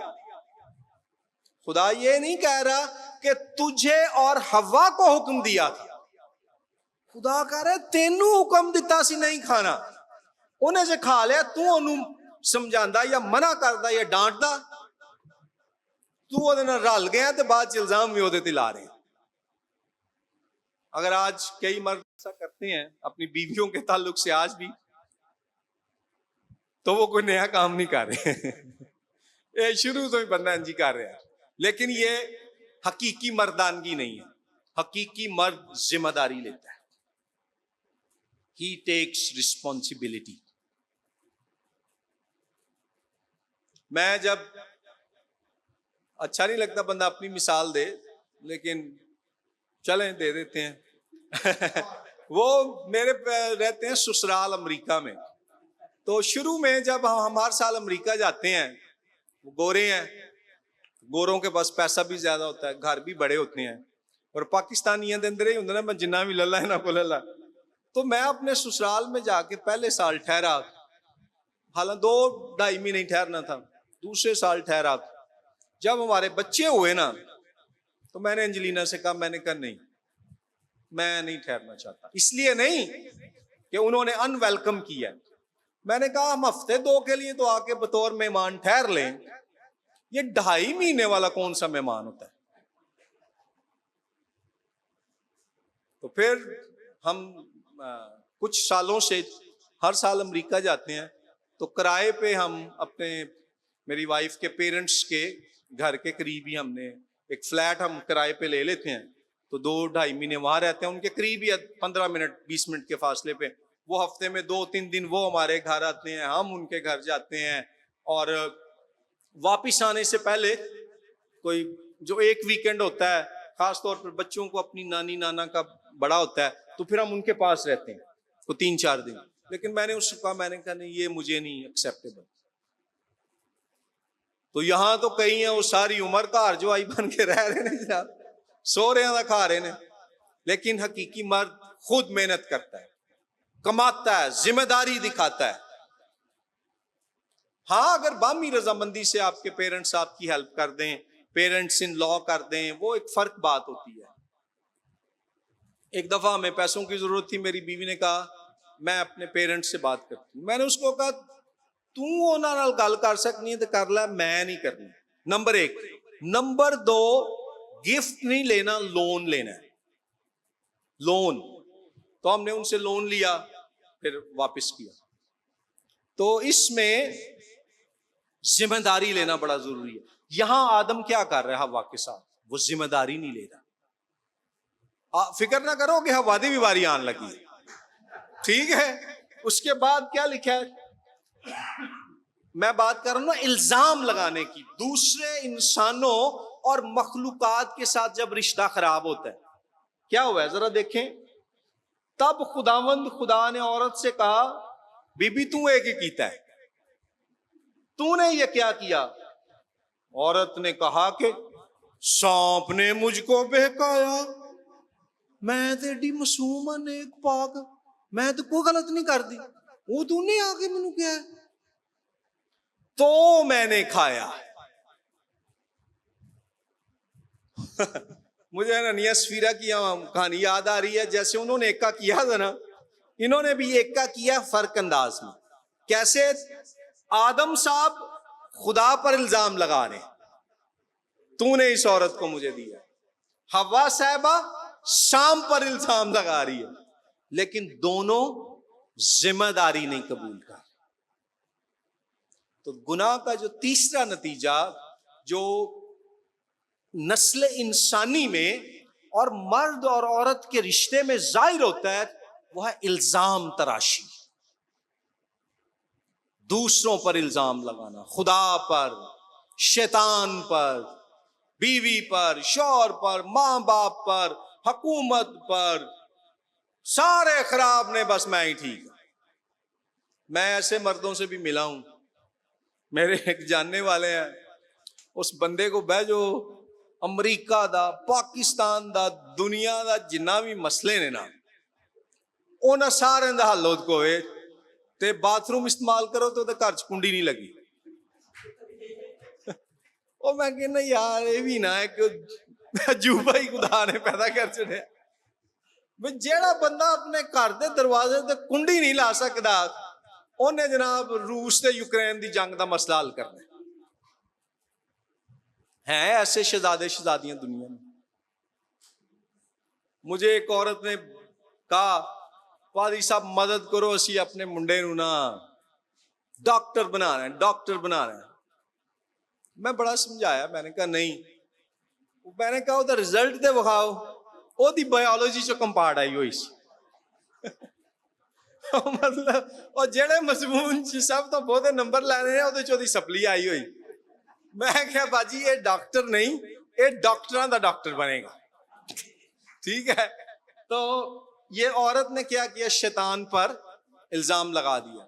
किसी ने कहा एक दफा शैतान बैठा हुआ था तो रो रहा था, तो किसी ने उससे पूछा तू क्यों रोन डया? कहता यार मैं इंसाना तो तंग आया, सारे पुठे काम आप ही कर देने तो ना मेरा ला छड़ दे। अम्मा हवा भी यहां यही कह रही है। तो इंसान का दीगर इंसानों से, दीगर मखलूकात से और खुदा के साथ रिश्ता नंबर 3 खराब हुआ। नंबर 4 क्या है? मखलूकात के साथ रिश्ता खराब हुआ। जरा गौर करें, तीसरे बाब की आयत जो है, नहीं थैंक यू, आयत नंबर जो है ये तीसरे बाब में आगे चल के लिखा हुआ है कि जमीन तेरे सबब से लानती हुई। खुदा आदम से ये बात करता है। हाँ, ये आयत नंबर 17 है। और आदम से कहा, उसने कहा चूंकि तूने अपनी बीवी की बात मानी और उस दरख्त का फल खाया जिसकी बाबत मैंने तुझे हुक्म दिया था कि उससे ना खाना। खुदा वे लो बार बार आदम नु कह रहे मैं तेनू हुक्म दिता सी, लीडर तू है कि उसे ना खाना, इसलिए जमीन तेरे सबब से लानती हुई, मुशक्कत के साथ तू अपनी उम्र भर उसकी पैदावार खाएगा। तो यहां क्या है कि इंसान के गुनाह की वजह से जमीन लानत का शिकार हो गई। वो तेरे लिए कांटे और ऊंट कटारे उगाएगी। पैदाइश पहला बाब पढ़े और दूसरा बाब लिखा है खुदा ने जमीन में हर शय जो हर दिन बनाई उसने कहा अच्छा है। फिर दूसरे बाब में लिखा है अदन में से दरिया बहता था, फिर 4 नदियां बहती थी। लफ्ज अदन का इब्रानी में मतलब है खुशी, बाग अदन का मतलब है खुशी का बाग, और अदन जमीन पर है। और अब खुदा क्या कह रहा है? तेरे गुनाह के सबब से जमीन लानती हुई है। अब ये ऊंट कटारे उगा रही है। तो इंसान का क्रिएशन के साथ जिसमें जमीन और माहौल शामिल है, चौथे लेवल पर रिश्ता खराब हुआ।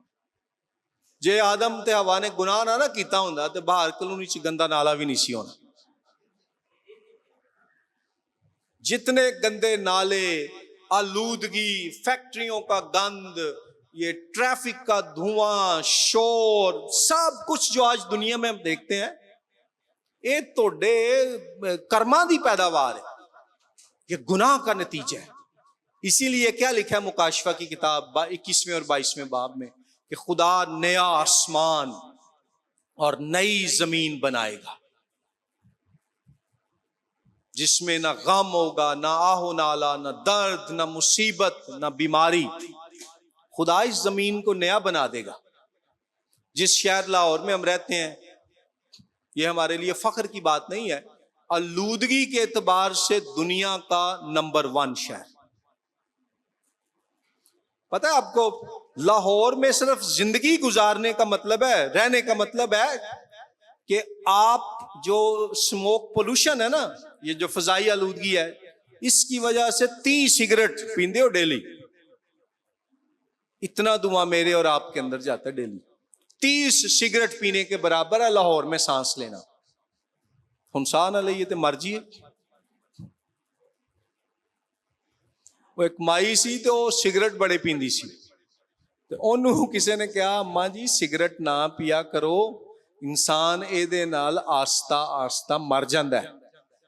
माई ने जवाब दिता, पुत्र सानू भी कोई छेती नहीं।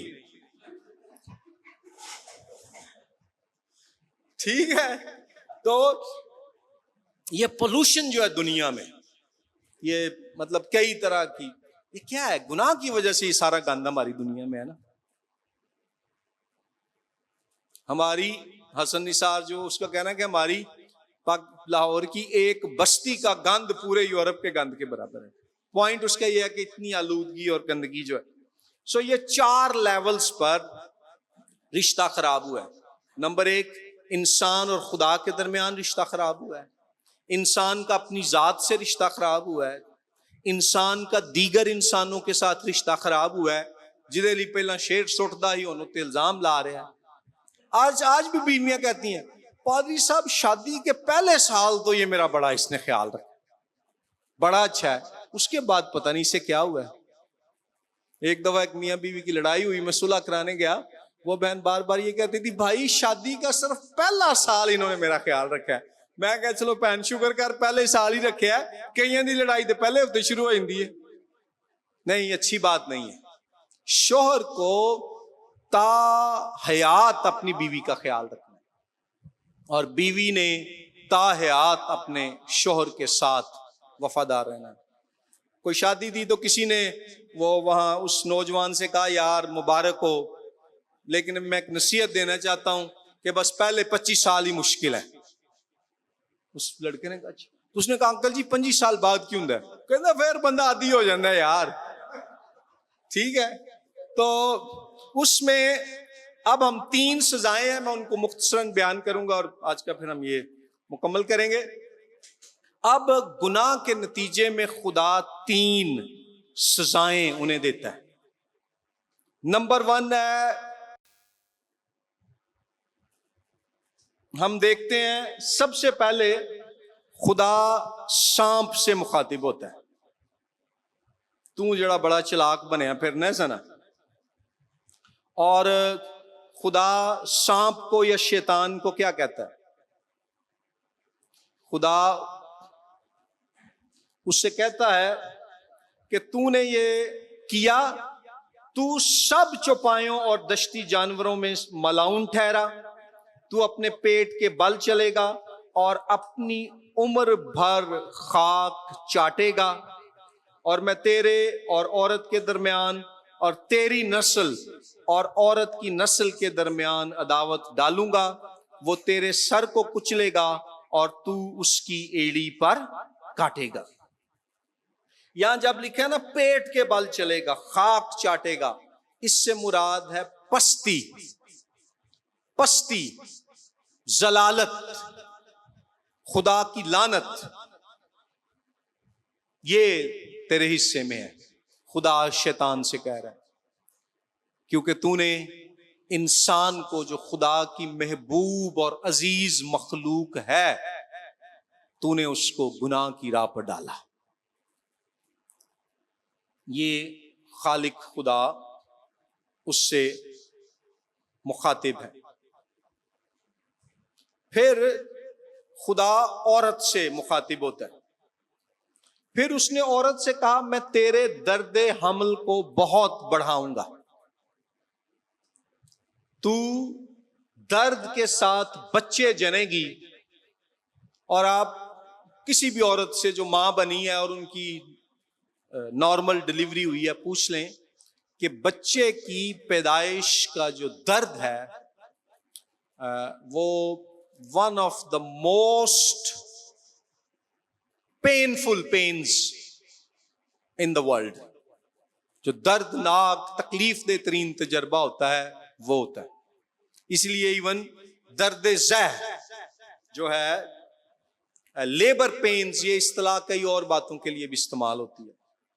मुझे एक दफा एक प्रोफेसर ने बताया कि ह्यूमन वोमेन, इंसान औरत के अलावा जो दीगर मादा है ना, जैसे शेरनी है, भैंस है, गाय है, बकरी है या भेड़ है, मैं इसको वेरीफाई भी करूंगा, लेकिन मुझे एक बड़े पढ़े लिखे स्कॉलर ने कहा था कि जानवरों की दुनिया में जो मादा होती है, जो माँ होती है, जब वो बच्चे को जन्म देती है तो उसको वो इस तरह के दर्द ज़ह में से नहीं गुजरती। बच्चा मोर कंफर्टेबली एंड इजीली मां के बदन से बाहर आ जाता है। लेकिन जो ह्यूमन फीमेल है, जो इंसान मादा औरत है, वो दर्द में से गुजरती है। लेकिन ये बात भी दुरुस्त है कि जब उसका बेटा या बेटी उसके हाथ में आता है ना, जब वो उससे देख लेती है, सारी दर्द भूल जाती है उस मासूमियत और खूबसूरती को देखकर। फिर लिखा है, और तेरी रगबत अपने शौहर की तरफ होगी। यहां हमारा उर्दू तर्जमा कमजोर है, इंग्लिश तर्जमा ज्यादा क्लियर है कि you will have a struggle with your husband. तेरा, पंजाबी च मैं तर्जमा करा ना खोल के, तेरा पेच अपने बंदे ना प्यारेगा, तेरी खटपट अपने बंदे ना रहेगी। गुनाह से पहले जो था ना वो एक होंगे, हुन एडा इजी नहीं हो रहेगा एक होना, क्योंकि अब गुनाह की ताकत, गुनाह की रुकावट तुम्हारे दरमियान आ गई है। तेरा खिंचाव अपने शौहर से रहेगा, ये ज्यादा वाज़ेह तर्जुमा है। अगर आप इब्रानी में जाए ना, कि तेरा खिंचाव अपने शौहर के साथ रहेगा, तनाव अपने शौहर के साथ रहेगा, तो तेरे और तेरे शौहर के दरमियान मुकाबला रहेगा, टेंशन रहेगी, खींचातानी रहेगी। और ये हकीकत है। मुझे एक दफा एक बंदे ने बताया, मेरे वालदैन नू, मैं अपने मां प्यो नू 35 साल हो गए ना उन्होंने शादी नू कदी लड़दे नहीं वेख्या। मैंने एक सीनियर पास्टर दोस्त से ये बात शेयर की, उसने मुझे कहा, कहता यार वो दरवाजा बंद करके खामोशी ना लड़ते होने ने, इन्हें इसलिए पता नहीं चलिया। उसने कहा हकीकी, और ये बड़ा सीनियर दना खादिम था, उसने कहा हकीकी शादी में कॉन्फ्लिक्ट कहीं ना कहीं आता है, लेकिन खूबसूरत शादी वो होती है जिसमें वो दोनों इसको हल कर लेते हैं। तो जो है इसमें तेरी खींचातानी अपने शौहर के साथ रहेगी और वो तुझ पर हुकूमत करेगा, हुन गजलां ते शेर नहीं सुटेगा। और मैरिज में ये रियलिटी है कि मियां बीवी के दरमियान ये खिंचाव रहता है। और पता है कहां नहीं रहता, किन मुआशरों में नहीं रहता?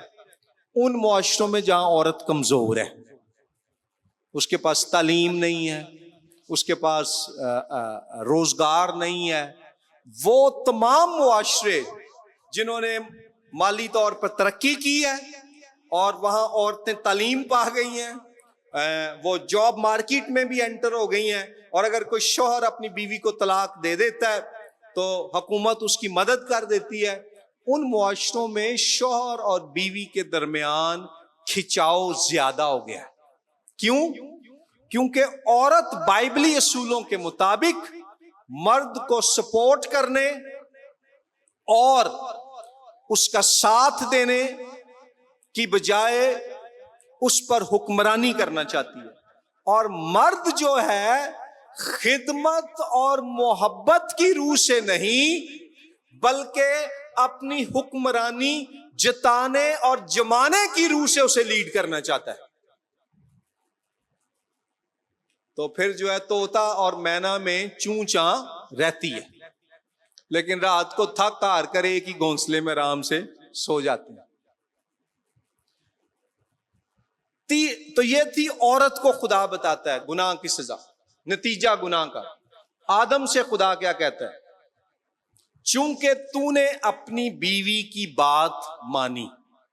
अब इस आयत की कुछ लोग गलत तफसीर ये करते हैं कि अपनी बीवी की गल नहीं मन्नी, उन्हें अपनी बीवी की गल मन्नी तो वेलो उन्हें सजा मिली। नहीं, यहां खुदा गुनाह के ताल्लुक से कह रहा है, अगर बीवी शौहर को गुनाह पर उकसाए, शौहर उसकी बात ना माने। अगर शौहर बीवी को गुनाह पर उकसाए तो बीवी शौहर की बात ना माने, लेकिन अगर बीवी अच्छा मशवरा देती है तो शौहर को उसकी बात सुननी और माननी चाहिए, और शौहर के ज़हन में अच्छा ख्याल आता है तो बीवी को उसकी माननी चाहिए। सो ये जो लोग कहते हैं ना कि खुदा ने आदम को सजा दी कि चूंकि तूने उसकी बात मानी, कॉन्टेक्स्ट में है कि गुनाह करने वाली बात मानी, ऐ नहीं कि को गल मननी नहीं।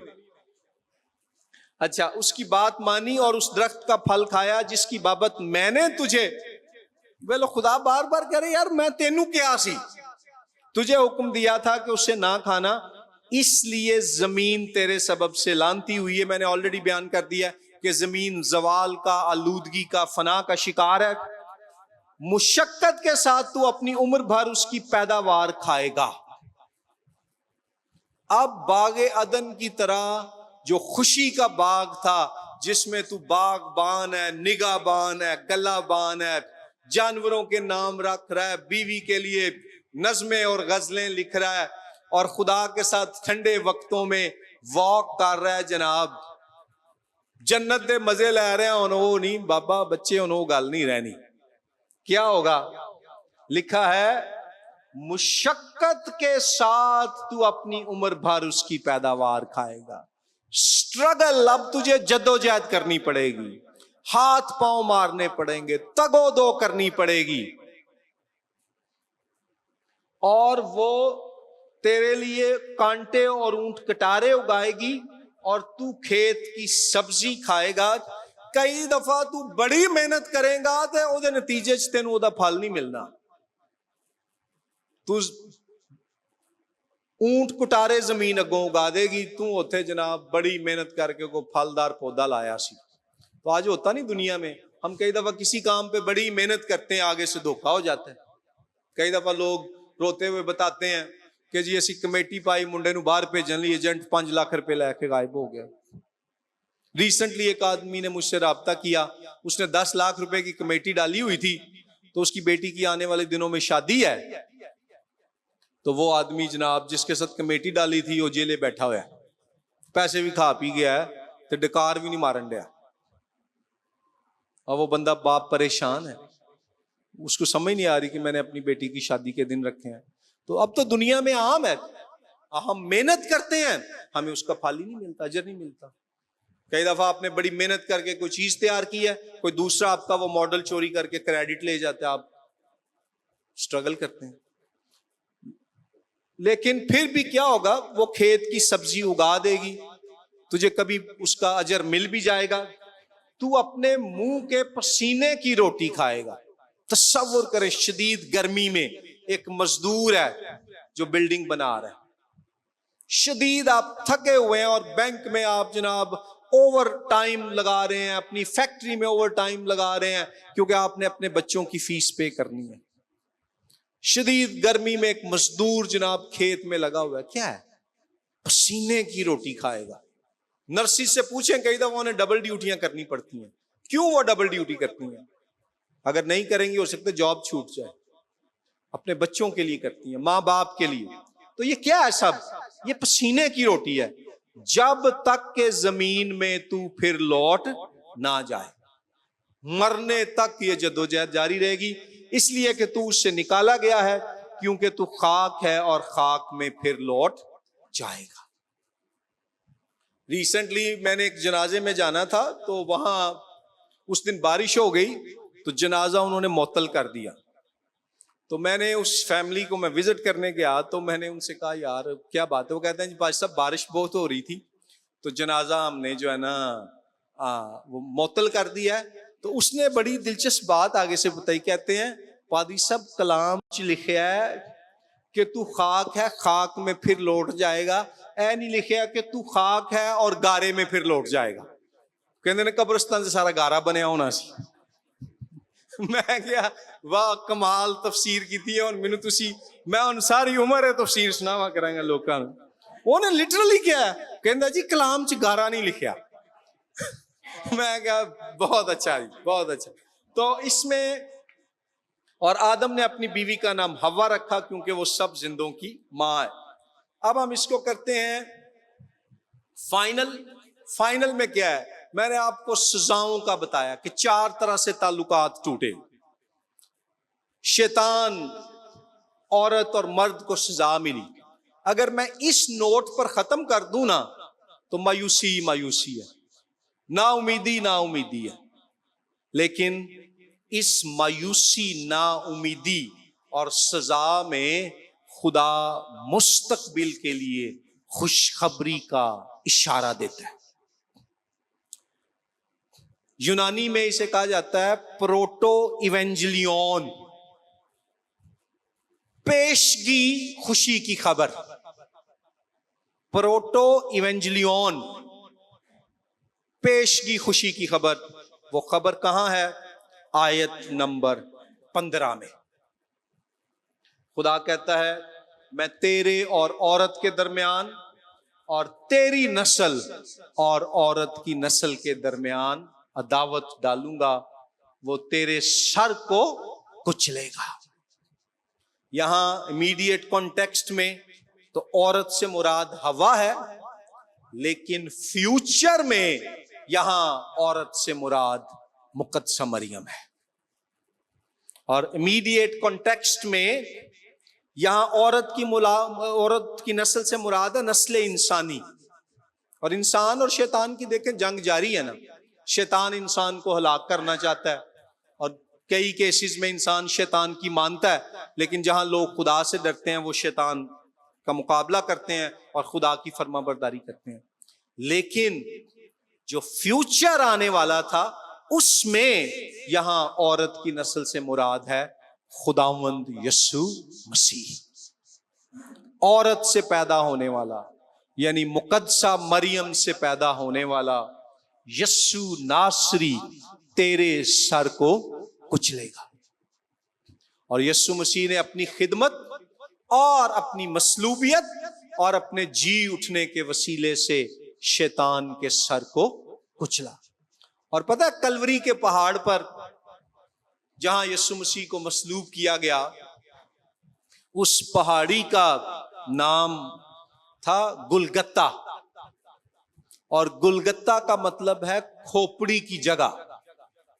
अगरचे टेक्स्ट ये नहीं कह रहा, मतन में मतलब जो अगली मैं बात करने लगा, लेकिन एक ये क्रिएटिव इंटरप्रिटेशन है, imaginative interpretation in the context of the whole Bible, कि वहां पर खोपड़ी के मकाम पर जाकर औरत की नस्ल से पैदा होने वाले दूसरे आदम ने, आदम सानी ने सलीब पर फिर शैतान की खोपड़ी को, उसके सर को कुचला।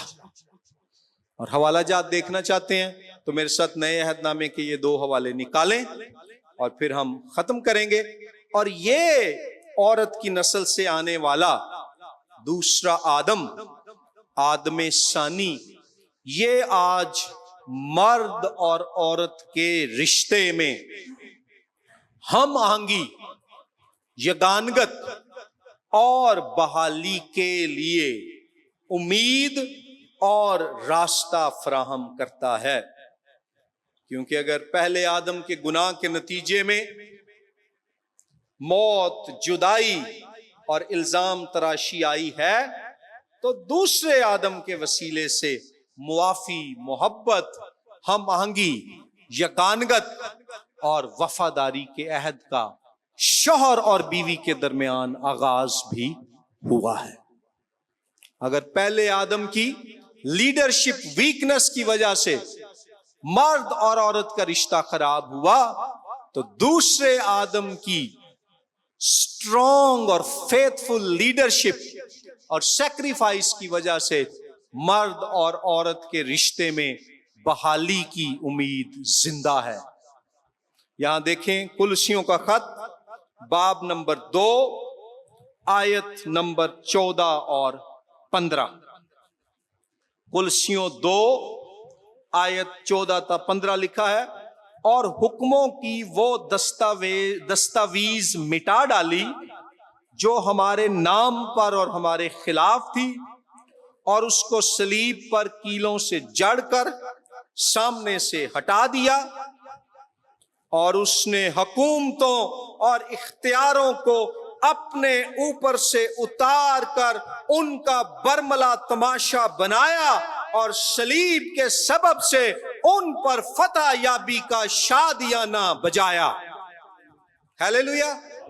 उसने शैतान के सर को कुचला। हुकूमतों और इख्तियार वालों, शैतान का इख्तियार, गुनाह का इख्तियार, मौत का इख्तियार, यहूदी मजहबी लीडरों का इख्तियार, रूमी जो है सल्तनत का इख्तियार, और आज दुनिया में हर उस हुकूमत और ताकत और कुव्वत का इख्तियार जो खुदावंद यस्सु मसीह उसकी कलीसिया और उसकी बादशाही के खिलाफ है, यस्सु मसीह ने सलीब पर उन सब का सर कुचल दिया, तमाम हुआ का नारा लगाया, फतह याबी का शादियाना बजाया, और तीसरे दिन मुर्दों में से जिंदा होकर इस फतह की तस्दीक कर दी और उस पर कामयाबी की, सुर्खरुई की, जीत की मोहर लगा दी। हालेलुया। सो इन सब मनफी नताइज और बातों के बाद इन दी एंड आदम सानी, दूसरे आदम यस्सु मसीह में हमारे लिए खुशखबरी मौजूद है, हमारे लिए खुशखबरी है। और इसी दूसरे आदम को देखें, लिखा है ना औरत की नस्ल, देखें गलतियों 4:4, गलतियों चौथे बाब की चौथी आयत से हम पढ़ेंगे। लेकिन जब वक्त पूरा हो गया तो खुदा ने अपने बेटे को भेजा जो औरत से पैदा हुआ और शरीयत के मातहत पैदा हुआ, ताकि शरीयत के मातहतों को मोल लेकर छुड़ा ले और हमको ले पालक होने का दर्जा मिले। और चूंकि तुम बेटे हो, इसलिए खुदा ने अपने बेटे का रूह हमारे दिलों में भेजा, जो अब्बा यानी ए बाप कहकर पुकारता है। बस अब तू गुलाम नहीं, ए मेरी बहन, ए मेरे भाई, अब तू शैतान का, गुनाह का, मौत का, गुनाह के नताइज का, गुनाह की सजा का गुलाम नहीं, बल्कि बेटा है। और जब बेटा हुआ तो खुदा के वसीले से वारिस भी हुआ। लेकिन ये अबदी विरासत तुझको, तुमको कहां से मिली? औरत से पैदा होने वाले आदम सानी यस्सु मसीह के वसीले से, जिसने सलीब पर शैतान के सर को कुचला, हमें मोल लेकर अपने खून से खरीदा और छुड़ा दिया, और पाक रूह के वसीले से खुदा के ले पालक बेटे और बेटियां बना दी। सो अगर आज आपकी खानदानी जिंदगी में मियां बीवी के दरमियान, मां बाप और बच्चों के दरमियान किसी तरह की खींचातानी है, झगड़ा है, टेंशन है, यस्सु मसीह में खुशखबरी, उम्मीद और रोशनी मौजूद है। अगर आप नौजवान हैं और आपने अपने खानदान में या इर्द गिर्द शादी की ऐसी भयानक मिसालें देखी हैं कि आपको इस ताल्लुक का सुनकर भी डर लगता है, तो याद रखें खुदावंद यस्सु खौफ को, डर को मिटाने आया, और उस पर भरोसा रखें कि वो आपको अच्छा जीवन साथी या अच्छी शरीके हयात अता करे। यहाँ जो वालिदैन हैं जिनके बच्चे हैं, मैं उन्हें ये भी चैलेंज करूंगा कि अगर आपके बच्चे जवान हो रहे हैं, अभी से उनके फ्यूचर हस्बैंड या वाइफ के लिए दुआ करें। नौजवान मसीही लड़कियां दुआ करें कि खुदावंद जब उनकी शादी का वक्त लाए तो उन्हें एक दीनदार शौहर मिले। नौजवान लड़के दुआ करें कि जब उनकी शादी का वक्त आए तो खुदा उन्हें एक स्तुदा औरत बतौर बीवी बख्शे, जिसके बारे में लिखा है जिसको बीवी मिली उसने तोहफा पाया।